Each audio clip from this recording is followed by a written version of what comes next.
In film school, I'm told they teach you when filming a conversation between two people in close-up to stay on one side of the action and to make sure you film the actors facing opposite directions so when you edit it together it'll look like they're talking to each other. It's really not that hard to do.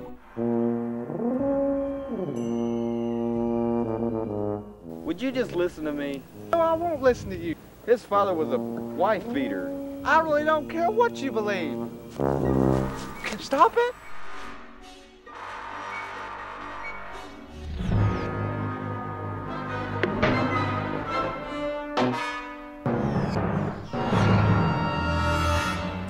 Like most aspiring filmmakers, before you ever make a movie or anything, you want a production company like Amblin or something. So I came up with the name Suburbia Studios. I figured we'd be filming in the neighborhood. Why not call it Suburbia? I've never been a very good speller. I sound words out to spell them.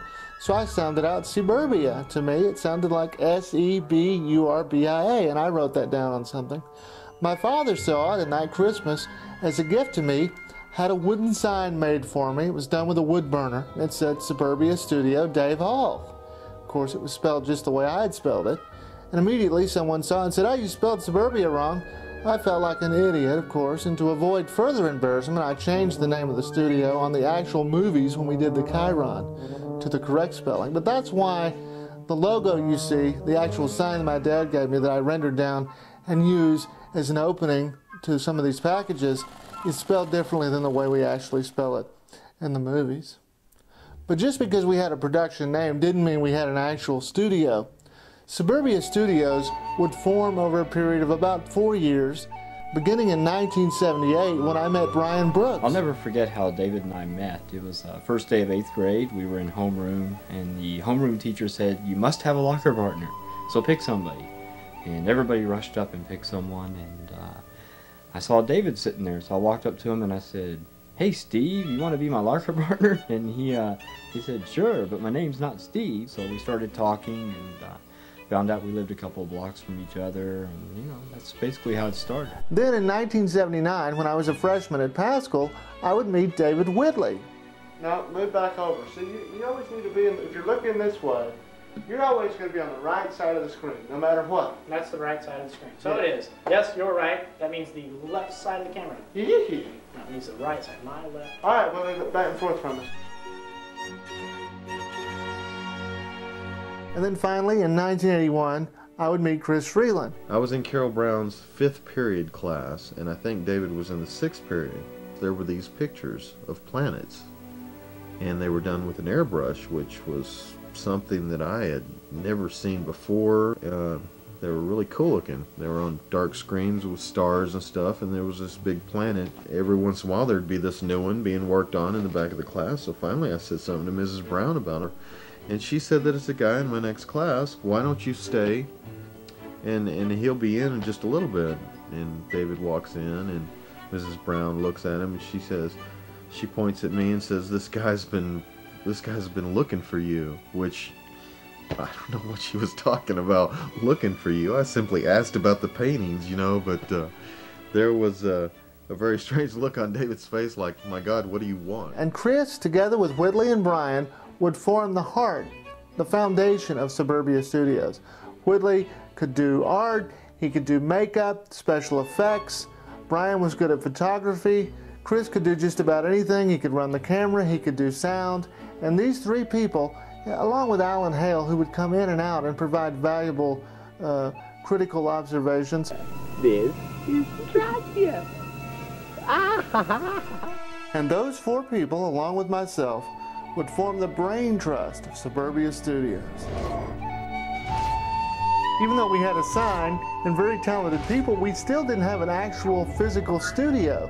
But as it turned out, my father had built me a little room in the backyard. We called it my office. It was 12 by 12. It was sturdy as a house. It had carpet, insulation, electricity.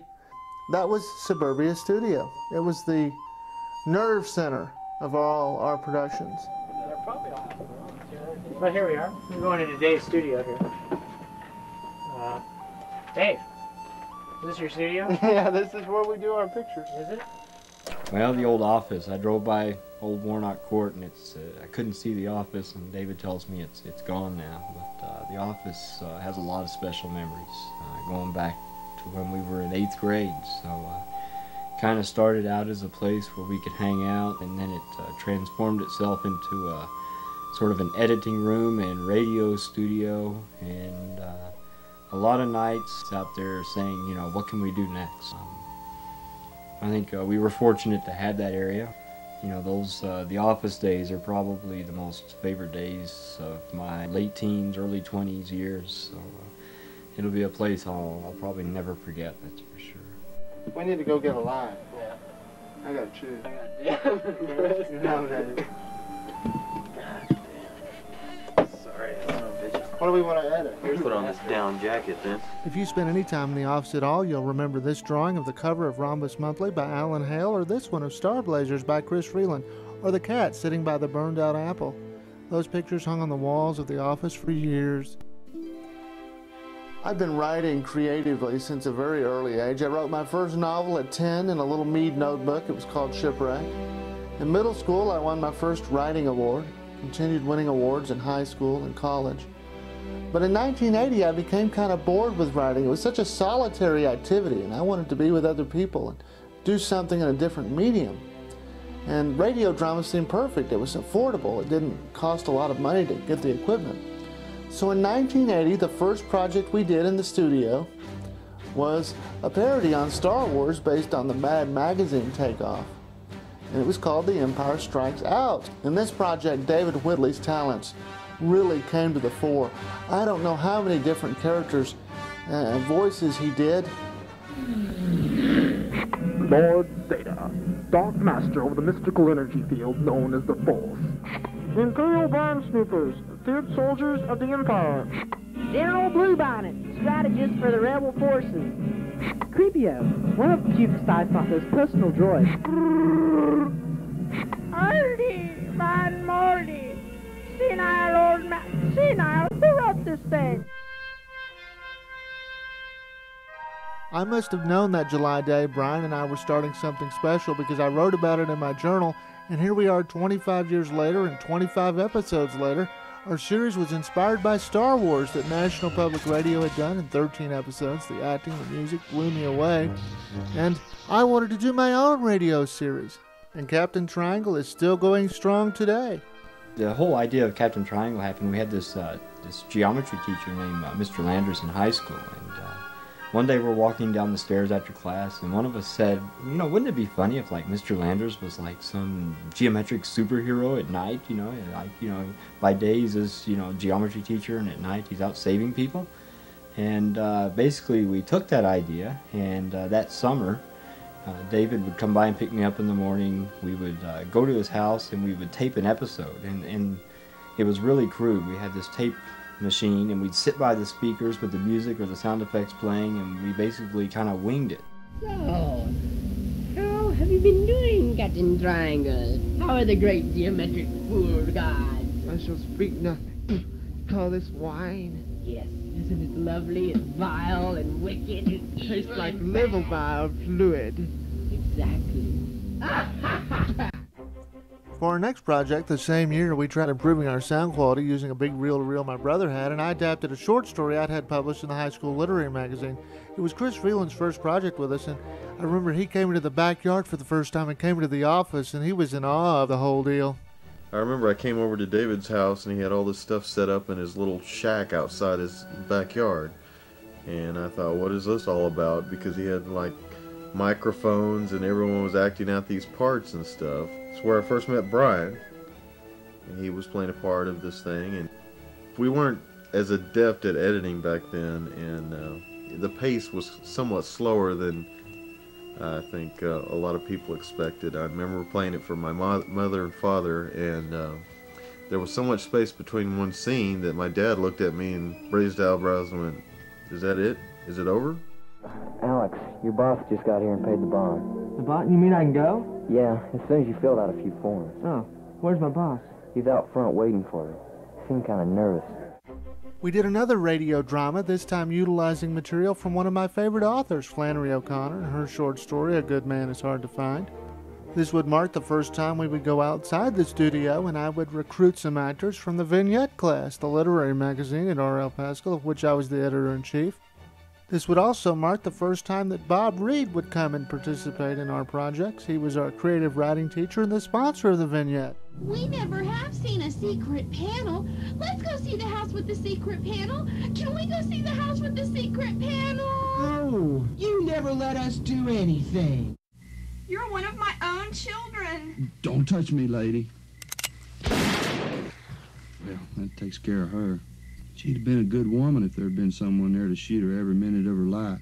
For our next planned production, I would play Luke Skywalker, what we hoped would be a series of live-action slides and miniatures put to music and sound effects. We filmed our Star Wars models, including our AT-AT walkers using flour for snow and a cloudscape behind them, and my Millennium Falcon model that I had meticulously built and airbrushed using rear screen projection. Unfortunately, the only surviving slide from this production, other than me playing Luke, is a shot of my Millennium Falcon model.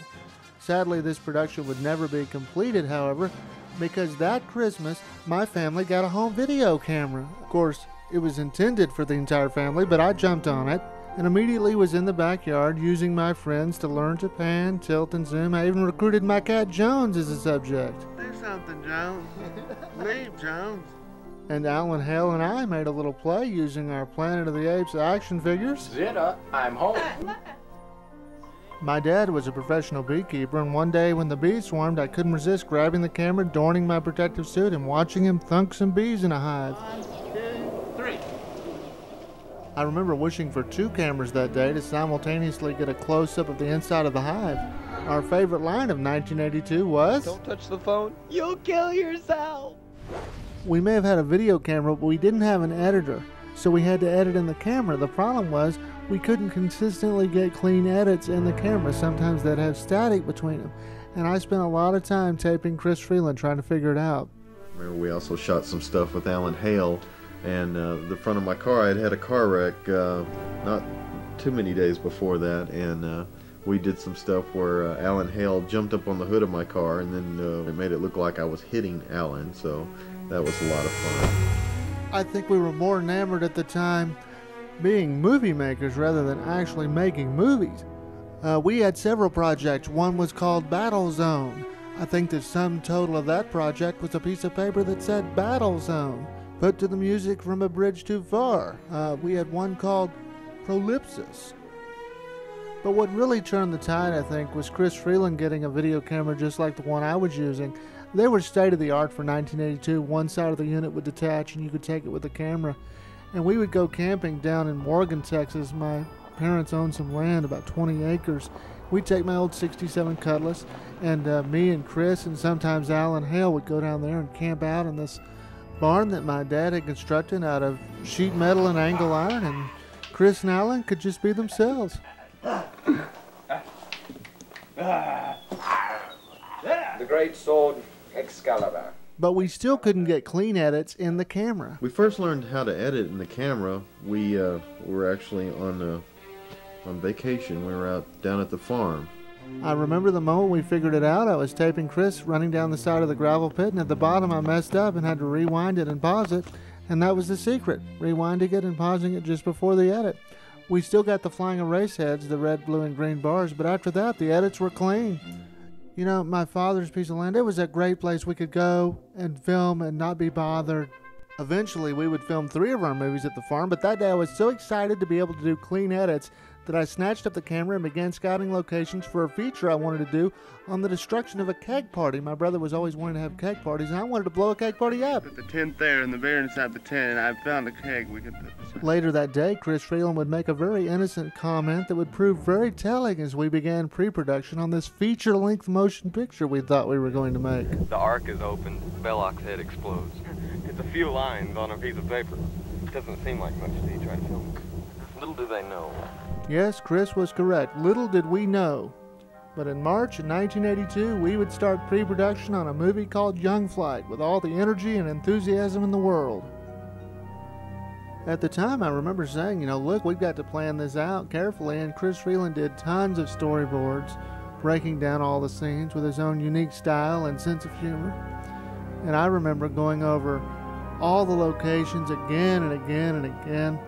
And then I began to work on casting. And we got Bob Reed, my creative writing teacher, to play a part. Like I said, we'll all come out looking like pantomimes. That's right. Marcel Marceau. Yeah. Man walking into the wind. I don't know now. How is that? That looks better. Okay, I'm back in my purse. And we also got Joette Paris, a friend we knew at Pascal, who came in and agreed to play the main title role of Jessie. We filmed another scene with Carol Brown, my art teacher at Pascal High School, in the art room there. Here's an airbrush you wanted, Jessie. Oh, thank you. Sure, but be careful with it. We were starting some big production, which I can't even for the life of me remember now what it was about, but we had a scene shot where Bob Reed was in the living room sitting there reading, and Joette walks in.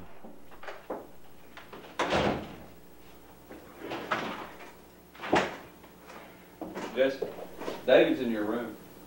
What's he doing in there? He came in about 30 minutes ago. I didn't think he'd be too long. That's about all we ever ended up with on that film before it got canned and we went on to something else. Our attention spans were kind of short back then. Don't remember there being a full story for that, but I do remember when I was doing the titles, I was sitting there thinking, you know, despite all the planning we've done, I've been way over my head here, and maybe we should rethink this and start on something a little bit simpler. The silly director. When I'd first met Bob Reed, he'd said, write what you know. And in a sense, I wanted to do the same thing with the first movie we'd finished, Onslaught. We'd use a prop that we already had, an old-timey vacuum cleaner that my parents had gotten when they'd been married in the 50s. We'd shoot the whole thing in the office. We'd use one actor, it'd be done in camera, and we were going to finish it. And we had to find different ways of making this vacuum cleaner hose move around. There's a lot of scenes where when it's moving, I'm actually on the other end of it pushing it, but there was a couple of scenes where we couldn't get it to do anything. And we ended up putting a broom handle inside of it. I think there's one scene where you can see Alan Hale's knee in shot. We never even realized that when we were making it. I still get a kick out of Onslaught, and I think it's better than the movie we'd make after it. A Game of Pool isn't a very good movie, and a lot of that comes from a clumsiness that's a product of our having to shoot it in the camera. We didn't have an editor, so we had to do a shot. If it was inside, we did that. The next shot was outside, we had to move the whole rig outside. The next shot was back inside, we had to move the whole rig back inside. And this isn't a little camcorder like they have today. This is the big camera with an even bigger video unit you had to lug around. Plus, we didn't have a microphone. The only mic we had was on the camera, and it was pretty bad. So the whole movie had to be dubbed, and that kind of gives it an unnatural feeling. There's no name on it. You can never prove that how did you say, stole it? Okay, Oddshot, I'll play a game full for that ring. But you're going to have to put up more than the ring alone. So will you.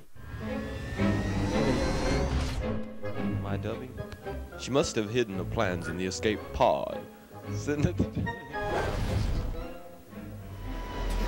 The Force is with you, young Skywalker. But you are not a Jedi yet. We're going to dub that line and more. And you were there. We learned a lot from that movie, although you couldn't tell it by our next attempt. Talk about Joe's Motel. Joe's Motel? Why?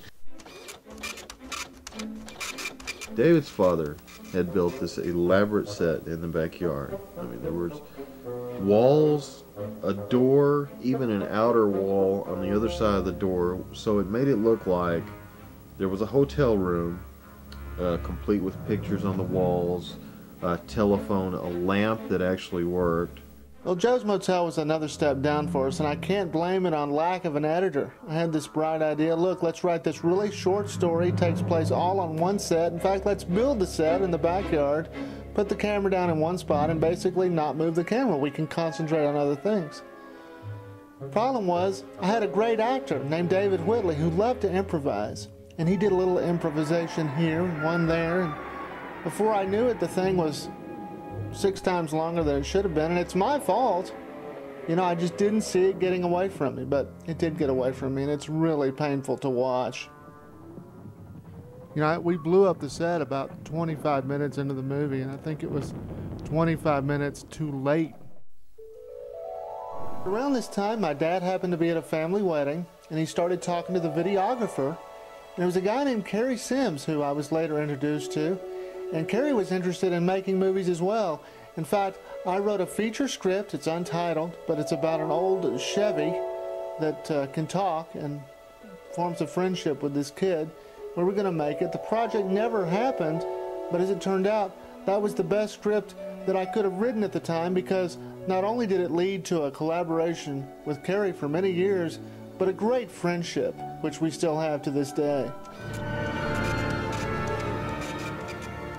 With our next project, I was determined not to produce another stinker. So I was hesitant to write out a script. Rather, I wrote it to Stravinsky's The Rite of Spring. The idea was, when there was a texture change in the music, the next shot would come along, and the composition itself would keep the movie from dragging, and it worked.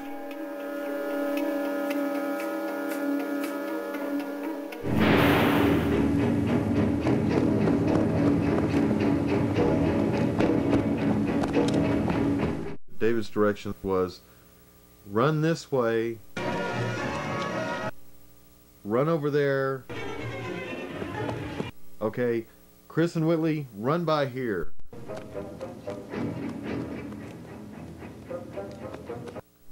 And basically all day long, all it was run, run, run. Thank God I was a lot younger back then. Kerry Sims had some editing equipment at his house at the time, and I knew we were going to be able to cut the movie, so I didn't worry about that at all when we shot it.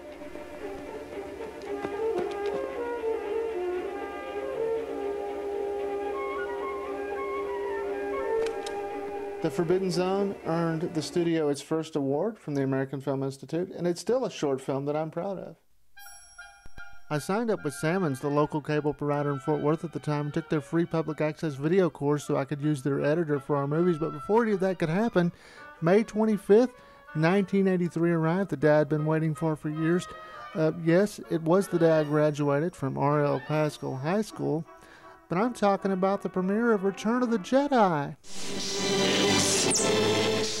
I dragged my father to see Return of the Jedi, and after that sat him down and screened The Forbidden Zone, and he saw The Forbidden Zone, and he saw what a difference having an editor made, and he didn't hesitate. He co-signed for a bank loan for $5,000, and we got my Panasonic editing decks. He built a permanent bench for them there in the office, and we were set up.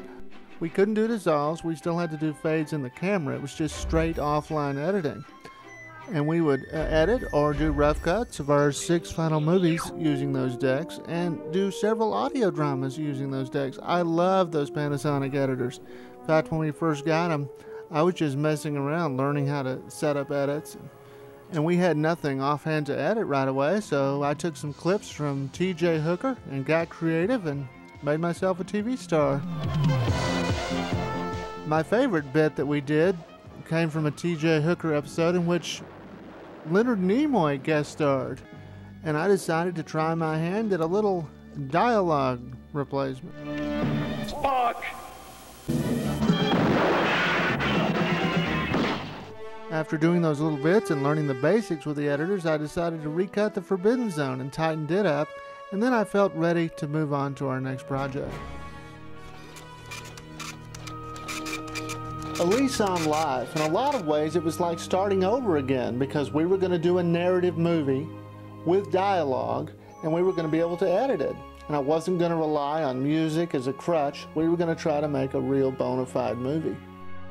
But it was just me and Chris Freeland, basically. And when I'm in frame, Chris is behind the camera. And when Chris is in frame, I'm behind the camera.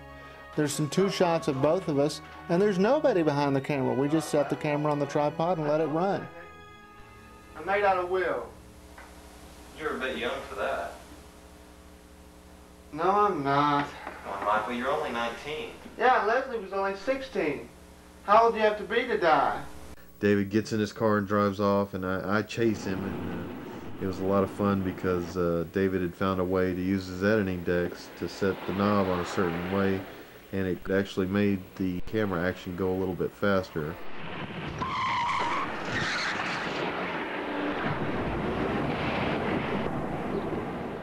A Lease on Life is watchable, barely.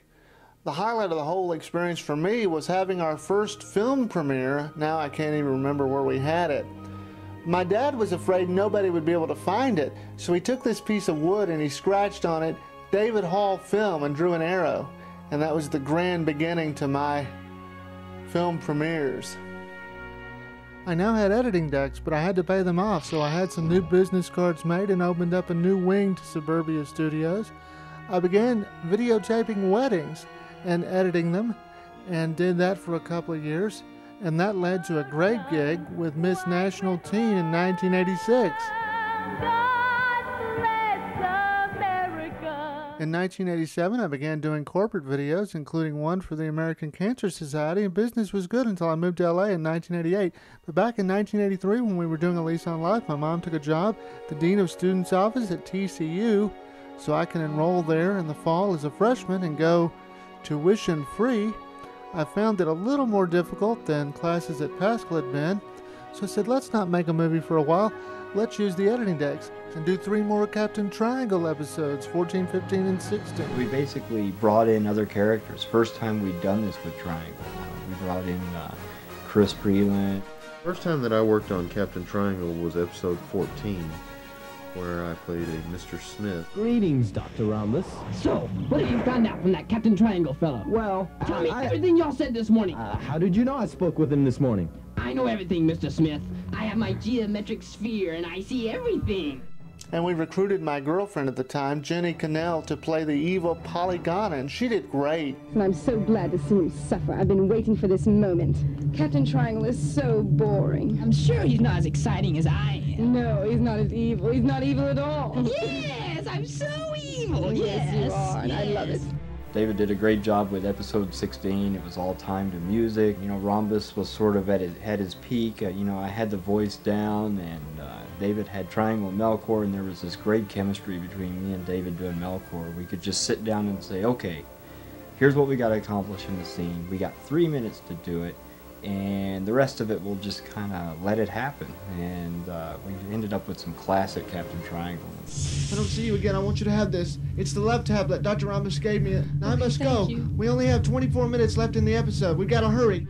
And that's where these evil brothers evolved from the character of Dr. Rhombus, because he was real wizened, you know, a little short guy. So we wanted to take that from the radio show and put it into film, visualize it. So we shortened their legs a little.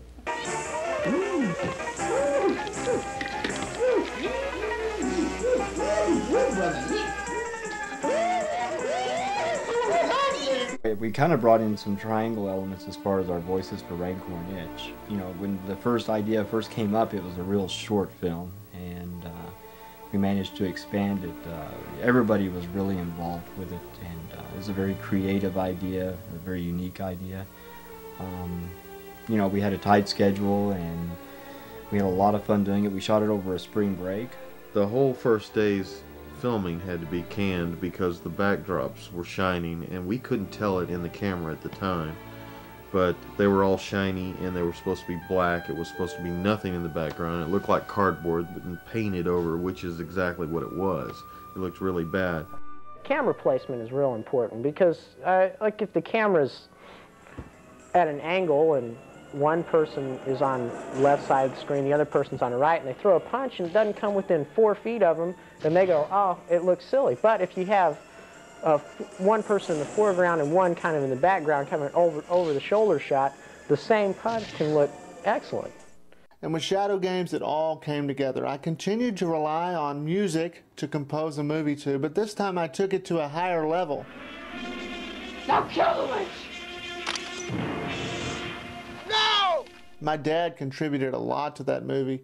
He built the rigs for Rancor and Itch's legs. He also built the Rancor and Itch Sensorium set. I remember when we screened a rough cut of Shadow Games for my dad, his eyes just lit up and he laughed. He loved it. Shadow Games won a major award from the American Film Institute, the studio's second award, and it was shown on the Movie Channel. Add to that, I got invited to Hollywood to accept the award. So Shadow Games was a great experience and remains my favorite of our undergraduate movies. We're about ready to get the first shot of this production. At the time, one of my radio TV film professors asked me to create a documentary on how we produced Shadow Games, and I even got credit for it. Shadow Games was a totally positive experience. We made Pocket Hanger in the summer of 1984 simply because we could. We'd just come off of Shadow Games, which everyone liked. We had 2 cameras now, we had 2 mics, we had 2 lights, we had the editing system, we had the pool table. And we decided to remake a game of pool because we felt it was a good story and it deserved better treatment than what we were able to give it 2 years earlier. Chris and Brian produced Pocket Hanger, and I was very happy they did because it freed me up from a lot of responsibility and I was able to concentrate more on the story and the directing.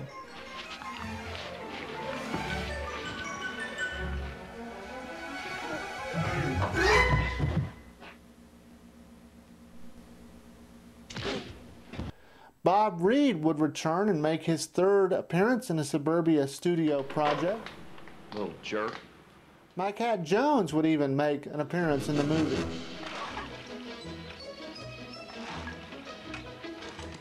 And I was really happy my dad had a cameo in the film. Take care of yourself, son. Because shortly after we completed shooting Pocket Hanger, but before it was finished, my dad passed away. And we had the premiere scheduled not too long after that. And I remember even on our grief, my mom said, "You go ahead and have your premiere." And I did, and we dedicated it to my father. In fact, that premiere at TCU in 1984, we screened 3 movies that day. We screened The Forbidden Zone, Shadow Games, and then Pocket Hanger. And that's one of my brightest memories of that time right after my dad died, because Jim Wacker was the coach, the football coach at TCU. He'd just come in not too long before, and he restored that program, and they were winning, and Wacker was becoming a national figure. Anyway, his wife was friends with my mom, and he came to that premiere. I know he didn't want to be there. He's a very busy man, but his wife had dragged him to the premiere. After we screened The Forbidden Zone, he leaned over to his wife, Lil, and said, "You didn't tell me these were going to be real little movies."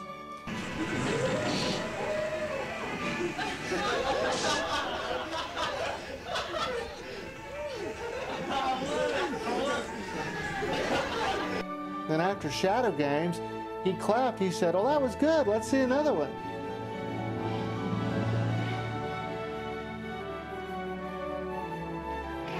And then after Pocket Hanger, he stood and cheered, and I'll never forget that. He congratulated me afterwards, and it meant so much to me. Here's a man, a true critic, didn't want to be there, but after the shows, he enjoyed them, and I'll never forget that. Really cheered me up in a dark, dark time. I got the idea for Heartstrings from Dr. Tom Rockland's Theory of Personality class. In fact, I put Dr. Rockland in the movie.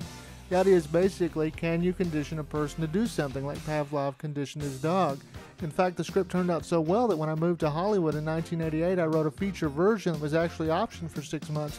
But back in 1985, with Heartstrings, we felt we were ready to bump up and do something broadcast quality, so it meant a whole new technical learning curve.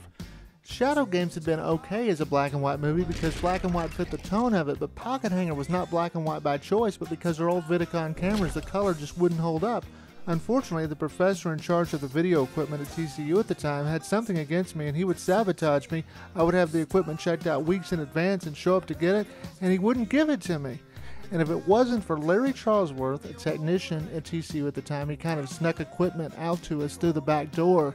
All he had was this old deck. It weighed a ton. It wasn't meant to go outside, and we'd run this extension cord 50 yards or whatever, but we made do until professional mobile video came to our rescue.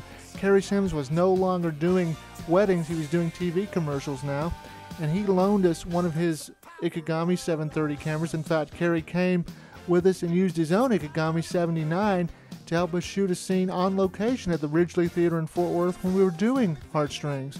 And I got to keep his 730, and I used that for a couple of weeks, and we shot Heartstrings. But it became apparent very quickly we were going to need to get our own camera. So my brother, Dan Hall, kicked out $4,800, and we got our own Ikegami 730. It was this cool-looking orange camera. And surprise, surprise, it came with this Sennheiser microphone. A $1,000 shotgun mic, sounded gorgeous. We used it to record Heartstrings and the rest of our movies. In fact, we've used it for everything. I'm using it to record this documentary. We had to buy a power supply for it. Come to think of it, that Sennheiser has a claim to fame. It was used to record the sound in an Academy Award-nominated movie called Bronx Cheers, of which I was an extra. I have a beard and a hat in the background in a couple of scenes, and then I'm behind a guy with a hat. That makes special, and I always knew someday I'd be able to say I knew that Sennheiser when.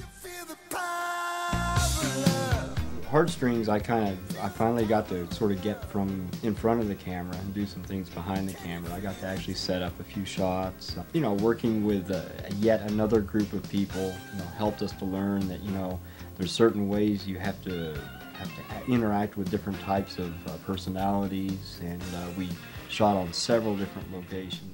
One of the locations we used was an actual soundstage. We'd never shot on a soundstage before, so Chris and I did some tests. He would get on stage and I would film him with a camera and use the switcher and make little circles and things, and then since I was going to be in the movie, Chris would get in the studio and I would get on stage and we would do tests. It was a lot of fun.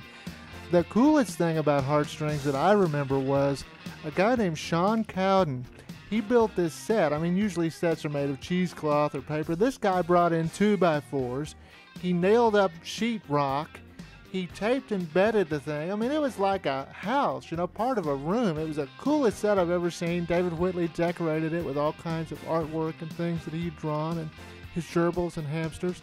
And Alan Hale was there and helped us in the control room. But it was a brutal movie to make, and it would be Brian's last movie with the studios. He would go off to college shortly after that, and right in the middle of the production, Whitley's girlfriend asked him what he wanted for his birthday on July 1st, and he said a wedding. And I used the Ikegami and the Sennheiser to record it for him.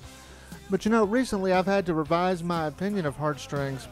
I've been mastering our movies on DVD, archiving them. I was in the studio the other day, and the technician helping me when Heartstrings came on, he sat down and started watching it, and another woman came in and started watching it. About 5 minutes into it, they started predicting what might happen, and watching it through their eyes, they really enjoyed themselves. Gave me a new appreciation for Heartstrings, and I think it's a lot better than I thought it was all these years. You treated me like a rat and trained me to kiss you, and now because of you, the guy I love hates me. How could you do that to me, to our friendship? I want to be your friend again, Heather. I just want to be friends. It was wrong of me to try to make more. Friendship is more. It's too late, Richard. It was our first attempt at broadcast quality, and you can tell. We're just going to have to see how this film comes off. If it's well received, we'll do another one. And What if it's not? we're going to do another one anyway. Wishes speaks for itself. I will say that 4 years earlier, we were wannabe movie makers. Now we were the real deal. We were really movie makers. And with that came media attention, and I'll be the first to say I loved it. Who wouldn't? But I felt like the focus was too much on me. There was talk of me being an auteur, which is a ridiculous concept in collaborative movie making. And I just felt there were talented people working just as hard as I who weren't getting the credit they deserved. Chris Freeland, for example, worked on all 10 movies, couldn't have done them without him. And with Wishes, we had gunfights, we had sword fights, and I didn't do all of those by myself.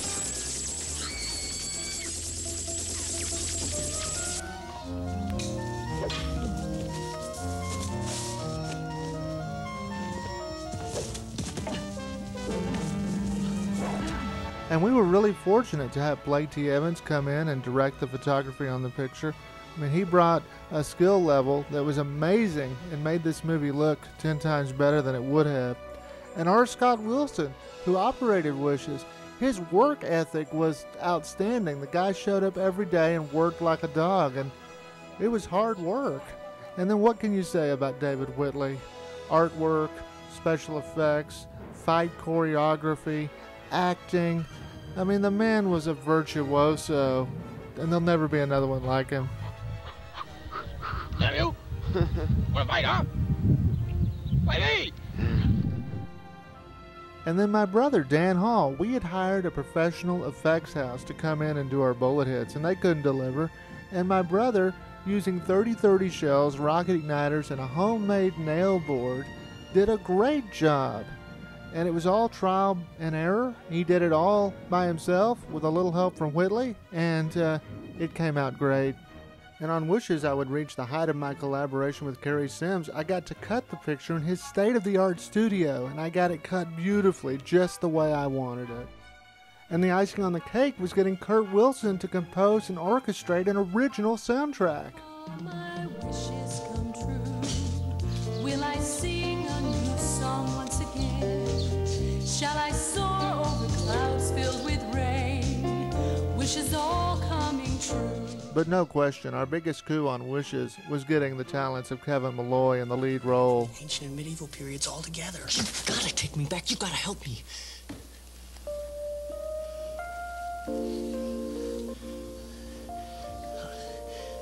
I understand now. I wasn't meant to be like this.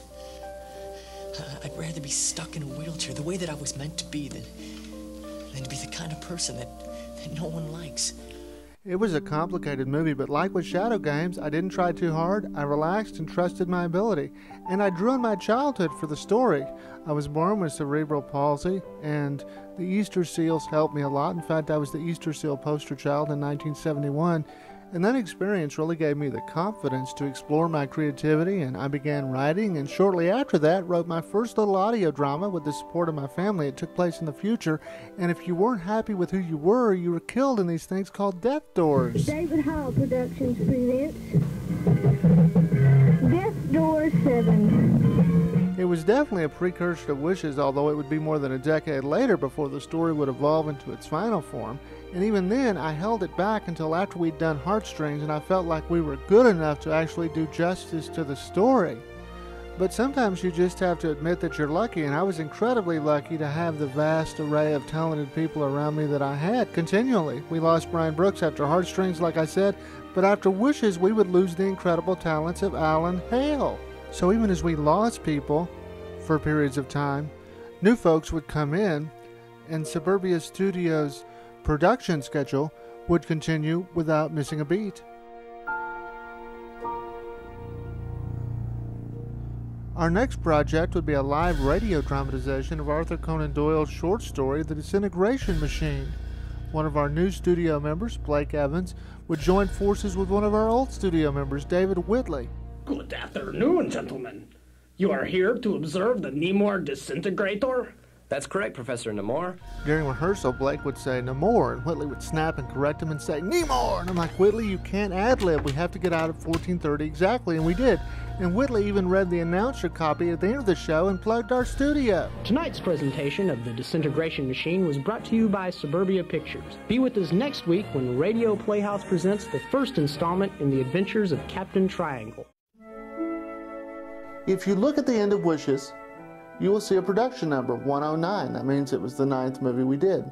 If you look at the end of our last movie, Fragile Expressions, you'll see the production number was 111. Well, what happened to production 110? Well, at the premiere of Wishes in October of 1986, we screened this trailer for a movie called Distant Connections, which we had already shot. In fact, in the spring of 1986, we had 4 movies in various stages of completion. Heartstrings was in the editing room. Wishes we'd just wrapped principal photography on. This movie, Distant Connections, we just started principal photography on. And Fragile Expressions, our last movie, was in pre-production. R. Scott Wilson, who operated Wishes, would be the director of photography on this movie.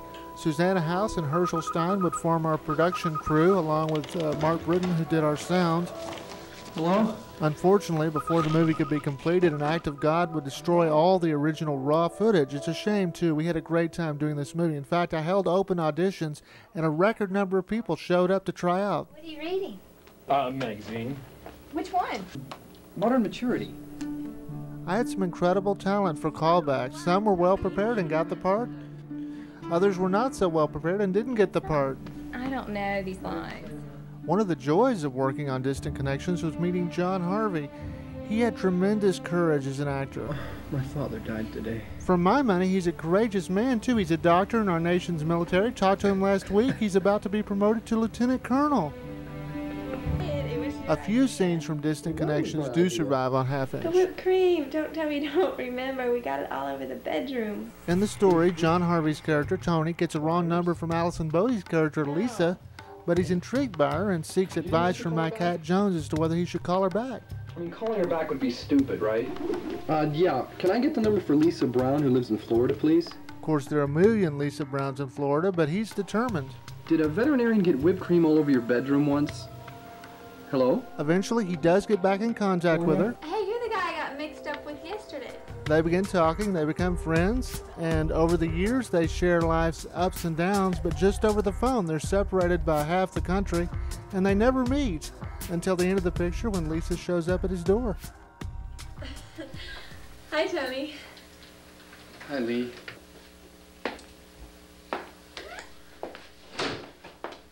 But the situation's rather awkward. They don't have much to say until Tony gets an idea.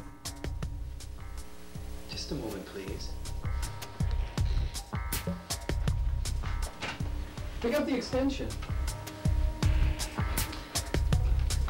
Hello? Lee? Tony? That's better. I often wonder if this movie was a victim of my having too many irons in the fire, but I don't think so. I had to halt work on this to finish Fragile Expressions because I needed it to graduate, and once out of college I had no means to edit this movie. By the time I did, the reels were destroyed, and I can only apologize to everyone that worked so hard on it. This was going to be my small little art movie, and I think it would have been fun to watch. After Wishes, I felt like the only thing we had left to prove as undergraduate filmmakers was that we could make a feature. But with graduation looming, I decided to save time and adapt a novel I'd written in 1985 into the screenplay. If Wishes had been about an adolescent becoming a young adult, this movie would be about young adults becoming adults and what that meant. My mom would marry a man called W.C. Hurd around this time, and Chris, who'd been married for a year at this point, continued to be a workhorse for us. Can't touch my mug. Well, if I can't touch it, how am I supposed to drink it? And I wrote David Whitley a part. Hey, what happened to your arm, man? Mountain climbing. Cool. And John Harvey and Allison Bodie from Distant Connections landed the major roles, along with Jeffrey Combs, one of the best actors I've ever worked with. Hi. Hi. This is Alex, my friend, Jesslyn. Listen, Scott, I was wondering if you'd mind going and getting our dinners, because there's somebody here I need to talk to. I can't drive like this. One look at my shooting script will tell you what a brutal movie this was physically. I just had surgery on my left foot and spent most of the movie hobbling around on a walker. And the shooting schedule was really tough, mainly because of the logistics of so many locations. We shot at an old grocery store in the middle of nowhere. We shot at Mountie 141 North. We did our first car rigging. We did tons of walks and talks, dolly shots all around. We shot at a video store and got Brian Brooks in the background. We did a scene at the TCU library. We spent a brutal day shooting at the Fort Worth Zoo. We did some stuff in the studio, some dark, creepy stuff with the principals, and I got to use a crane for the first time. That was a lot of fun. We shot a lot of Texas highways.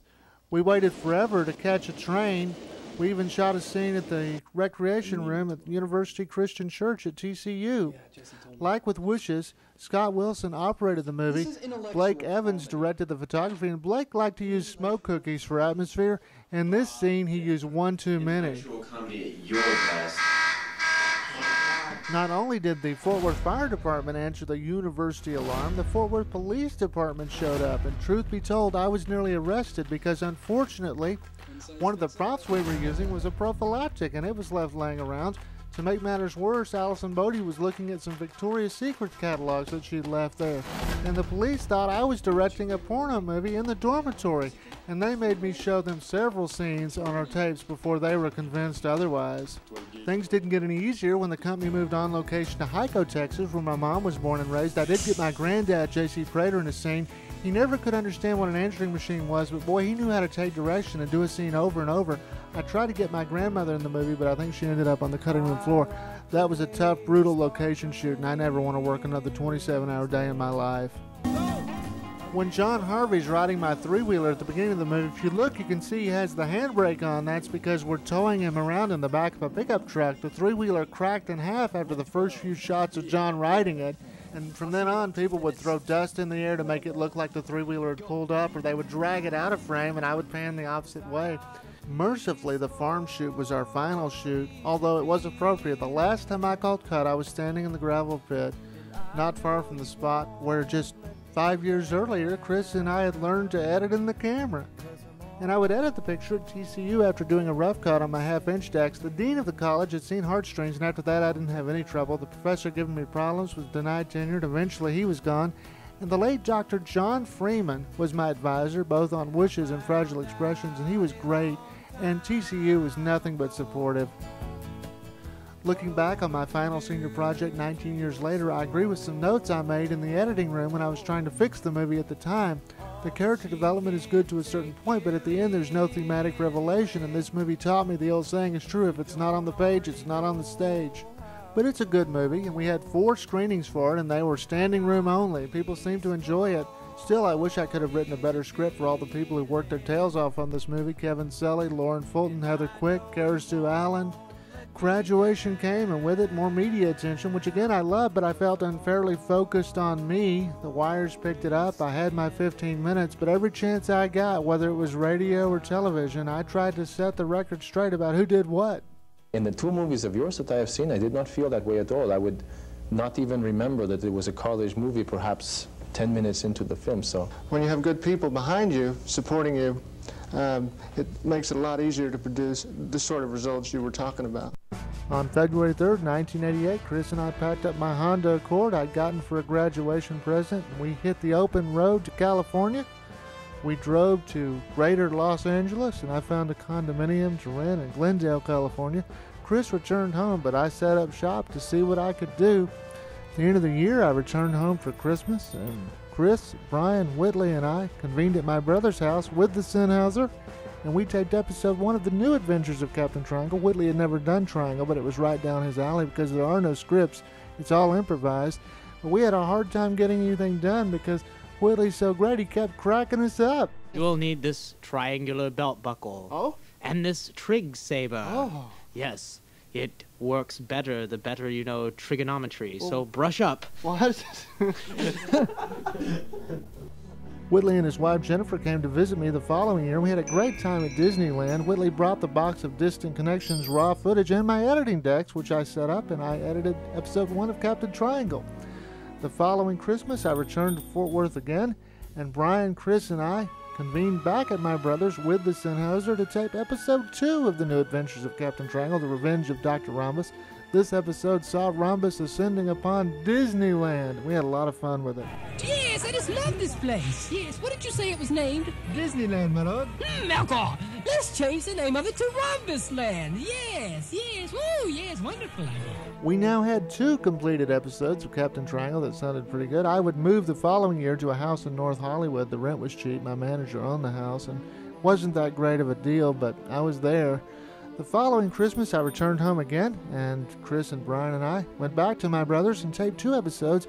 Episode 3 would be the first time I didn't direct a Suburbia Studios project. Brian directed it, and Chris would direct episode 4 and get his second wife to play a part. But bad news, when I returned home, I found the house had flooded, and not only were my editing decks no longer working and I couldn't edit the episodes, but the box of Distant Connections raw footage was destroyed. I'd had enough of Hollywood, and I moved 70 miles north to Ojai, California, and I got a house on a tree farm and decided to just concentrate on writing and not let the Hollywood lifestyle distract me. I hadn't been there long, however, when the tragic news came. David Whitley had been killed in a single-car accident. He was driving back from a set in Austin late at night, took a turn too fast, and not only had I lost one of my best friends, but, you know, the talent could never be replaced. We didn't even try. In one sense, it seemed like a decade of loss. We'd lose Carol Brown to cancer. And then in 1997, my stepdad, W.C. Hurd, who I loved a great deal, around the time of their 10th anniversary, he would have an aneurysm and die. Shortly after that, Suburbia Studios mascot of 18 years, Jones the cat, would pass away in November of 97. And my mom, who it seemed was forever smiling, was left with that big house. She eventually sold it to my brother, who lived there for several years, but eventually he sold the house. And shortly after the coming of the new century, Suburbia Studios, which had fallen into disuse and ill repair after I'd moved to Hollywood, was razed to the ground by the new owners. When I look back at those first few years in Hollywood, I got a job at a bookstore right away, and not long after got a job as a substitute teacher in the LA Unified, and by the time I moved to Ojai, I was copy editing and proofreading books, and they could just mail them to me. Then I got a really cool job as a story analyst, but right away I hit up the big boys with my material, and they promptly said, thanks, but no thanks. So I just put my head down, started knocking out features, 1 or 2 a year. And my experiences earlier with Suburbia Studios really helped me be persistent and keep going. Finally, I had some success with a script in 1990, and a screenplay I'd write the following year, The Daydreams of Aliens, almost went the distance. Then at the last second, the deal flew apart. That's when I turned to writing prose. I do an occasional audio drama on my own just because I miss working with the studio guys. I'd always wanted to write a Star Trek novel, did that, it got bounced. Then I decided to write a serious literary novel, best book I've ever written, it remains unpublished, but it did get me an agent.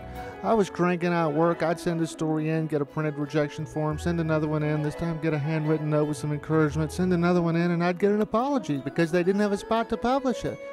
I've always tried never to measure my level of success based on one book or script, but gauge it against the level of raw talent I started out with before I moved to LA, before I cashed my first check as a professional. And through the literal million-plus words I've written since then, striving to develop my raw talent into talent. And I think the success I've had at becoming a better writer is what I'm most proud of. And in my first published novel, I pay an homage to Suburbia Studios. I'm having a lot of fun out here, and although I lost touch with Brian for a while, I've always kept in touch with Chris. We talk several times a week. I see him whenever I get back to Fort Worth. And I've been lucky to make friends out here. In 1999, I met Aaron Lindquist, a young filmmaker, and we became friends. That same year, I started dating a girl I met at TCU back in 1986, Joanna Grant. But through it all, I've missed the camaraderie we had at the studio. And it wasn't until 2001 when I finally got a computer that was capable of digital audio editing. And for the 20th anniversary of the original Captain Triangle series that Brian and I had done, I thought it would be fun to get out those 13 episodes and see what I could do with them. You're my Secret Service man. Protect me. Man, circle around the president now. He's coming in. Oh, so you are the president.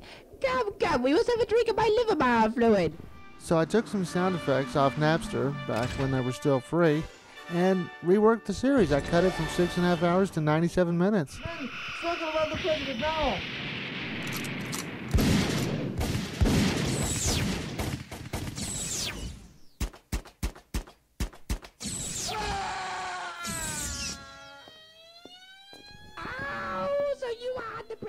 Once I was comfortable with the new technology, I borrowed a professional sound effects library from Kerry Sims and then dug episode 3 out of mothballs. We'd recorded the dialogue 10 years earlier and mixed digitally. The sound blew us away. Captain Triangle, I'm afraid you are wanted on Earth for the destruction of Disneyland and the city San Francisco. What's that you say? They're blaming me for that? After hearing how great episode 3 came out, I wanted to mix episode 4 immediately. But I ran into a bit of a casting problem I had to work out. My first experience with Captain Triangle was doing some dialogue replacement in 2001 for episode 4. Chris didn't want to hear his ex-wife's voice, so I taped over the lines. David actually had to add his to my voice to make it match up with the analog things that were done on a tape recorder 10 years earlier. By the Lords of Cobalt, what's going on in here? Oh, yes, you buxom wench. Yes, who are you? I'm Lady Cylindrica. Who are you? I am Dr. Rhombus, ruler of the whole universe, you shapely wench. I remember this very well. I just finished mixing Captain Triangle episodes 3 and 4 digitally, had a blast, wanted to do more, but we had no more raw dialogue. So I thought about it and decided to make an investment, and I went out and I bought a Sony digital audio tape recorder the size of a Walkman. I could carry it around, record dialogue, make my own sound effects even. But I couldn't do a show without at least one other actor, and I didn't even really know what my story was about at that point, so I decided to do the old yes or no trick and figure out the story later. I was just out visiting David for spring break one year, and he had me record a couple of lines like yes and no and something about a Steinway. I didn't even know what it was for, but when I got home, a while later, this episode 1 of the Exodus, showed up in my mailbox and blew me away. Are we traveling to someplace in the U.S.? No. Are we traveling to London? No.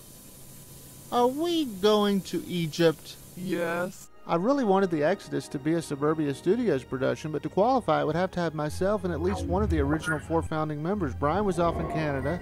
Woodley was off in the Great Beyond making movies. Chris was off in Fort Worth, and I wasn't sure where Alan was, so Chris was it. We wanted to get Chris in an episode of The Exodus, so he actually emailed us a line in a WAV file from Texas. Ready? Aim!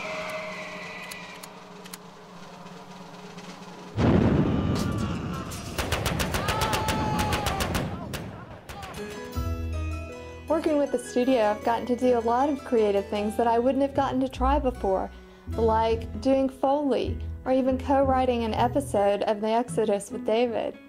It's given me a creative outlet, and that's what Suburbia Studios is about, is giving people a creative experience.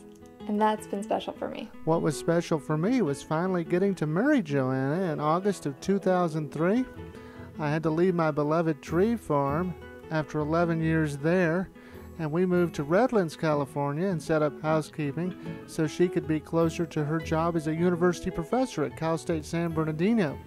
Even amid all this change in my life, I'd still call up Chris all the time and lament not being able to do more Captain Triangle. I had a DAT, had a digital editing system, and nothing to edit. Christmas 2003, David's in town, and again the conversation comes up to Captain Triangle. I just wish we had some Captain Triangle. Just wish Brian. I said, David, it's never going to happen.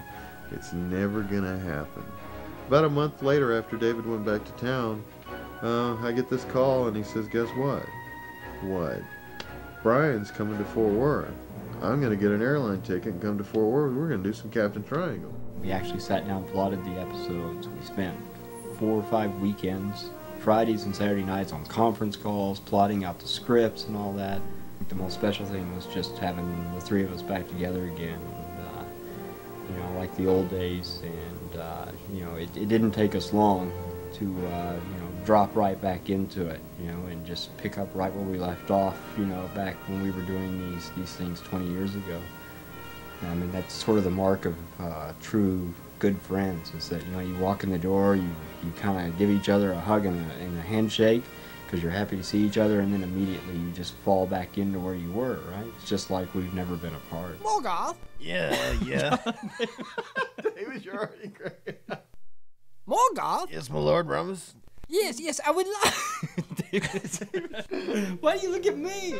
Captain Triangle has always been a way for David to collect the voices of his friends and family over the years.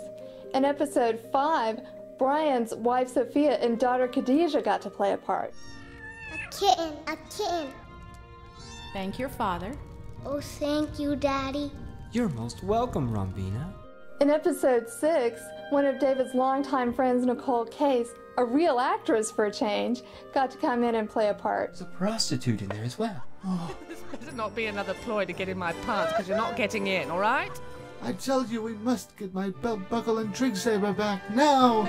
Pull up your pants. Doing Triangle is a lot of fun because I have scenes with people that aren't even there.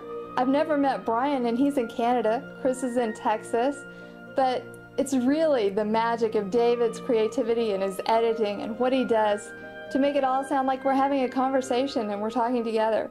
Well, maybe your friend Rhombus will cooperate after some more painful electric stimulation. Nick? Nick? Nick? Nick? Nick?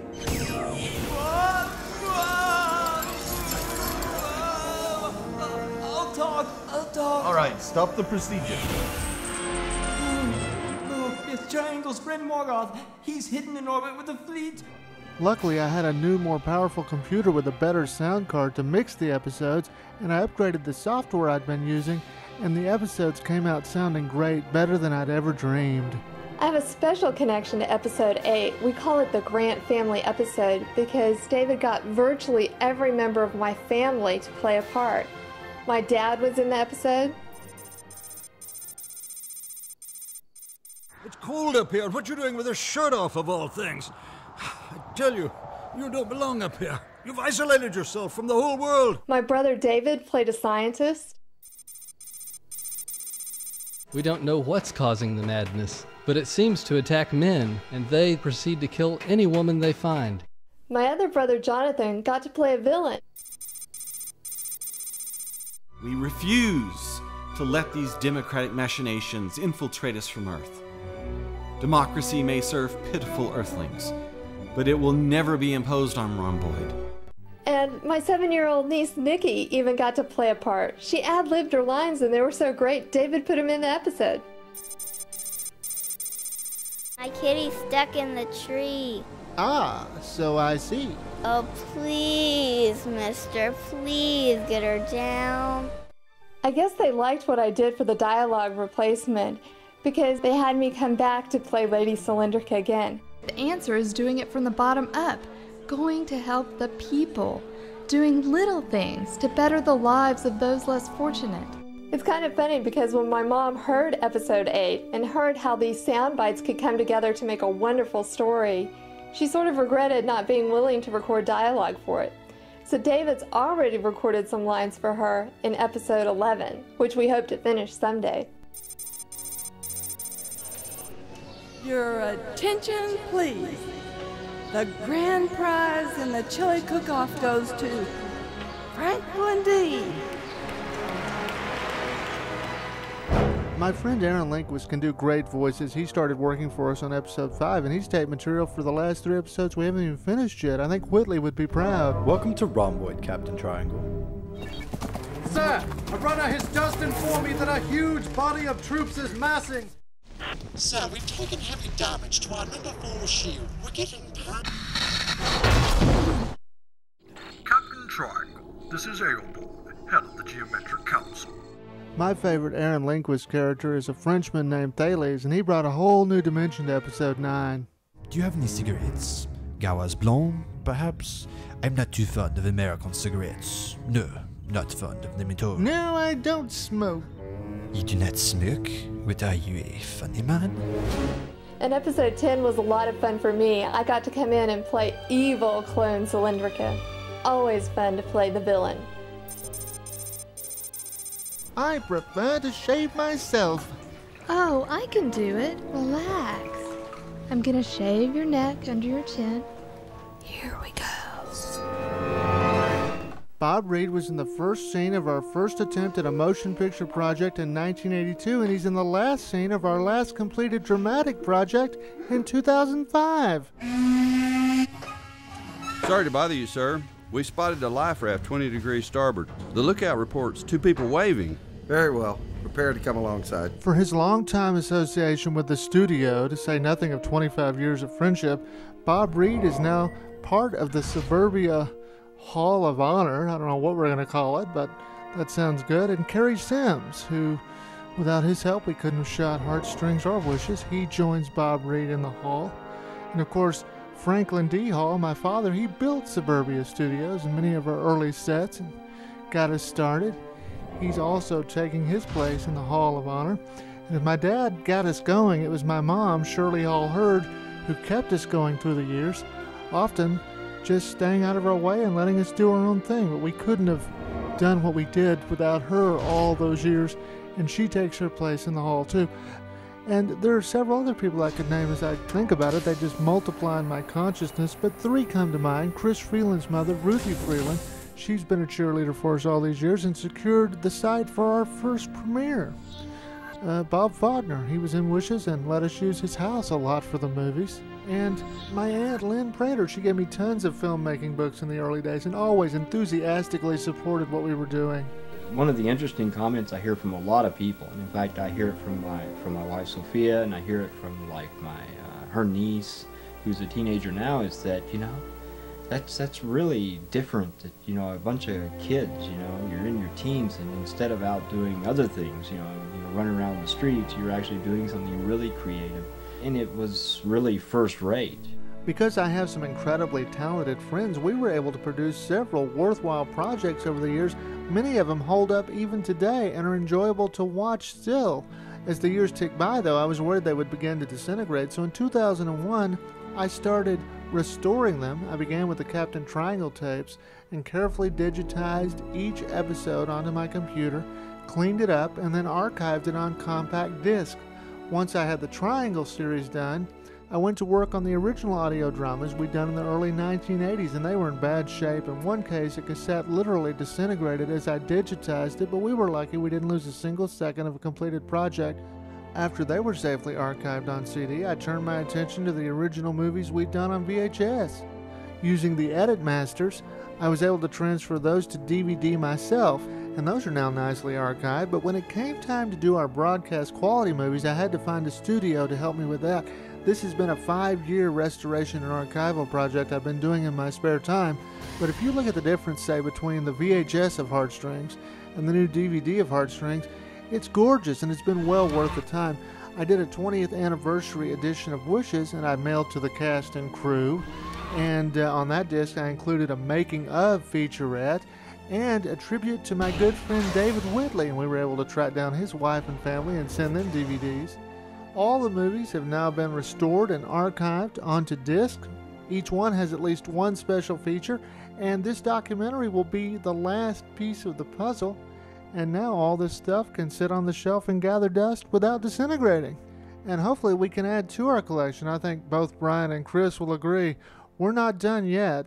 I know that David's working on a new script and a new screenplay. I told him the other day that, if I were a rich man, I'd come down in a heartbeat to help him film it. If nothing else, we'll probably get together and finish the Captain Triangle series for sure. That's a definite. We need to finish that. We've had a lot of fun. We're still working on stuff. After all this time, we're still working on stuff, and who knows what we'll come up with next. Out in the office in the old days, Chris, Brian, Whitley, Alan, my dad's alive, we're making movies. Memories don't come any better than that for me, and I'll tell you, as I've gotten older, I've come to realize not everybody has such great memories. So how lucky am I just to have the memories? But more than that, we have the projects. Nearly 50 completed projects that we can enjoy. No one outside of our friends and families ever heard of Suburbia Studios. We haven't won any Oscars, no fame, no fortune, yet. But I think we have something far more valuable than the memories, the projects, or fame or fortune. We have the friendships that have continued to endure even to this day. What Suburbia Studios represents has always been a blessing in my life. And I think it'll continue to be a blessing, just as I know our friendships will continue. The future's always better than the past.